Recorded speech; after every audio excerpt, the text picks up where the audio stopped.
లేదు శుభ్రం నేను లోపల చార్జ్ చేసింది ఈ రూమ్లో దానికి ఎత్తలేదు మారు అదే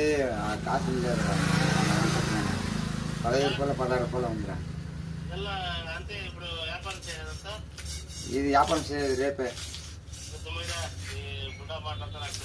అవునరంటే తిరిగే ఏమో అట్లా అంటా ఉండవు నాకు అదే బేజారు కదా చెప్తే ఏమో పీఠంలో పడేది మన సరణ్ కూడా అడగం మా ఎంసెట్గా లేదు అది మన తప్ప షాప్లో 20 కేజీలు ఎక్కువ వస్తుంది ఇంట్లో మన మామూలు పాన్కాడ తెలుసు కదా వన్ తప్ప ఎత్తుకొని వస్తుంది నాకు తెలిసి వానికి 500 రూపాయలు పెట్టేసి వచ్చింది అన్న నిన్న ఈరా 2000 నీకు వేస్తాను అంటే నువ్వు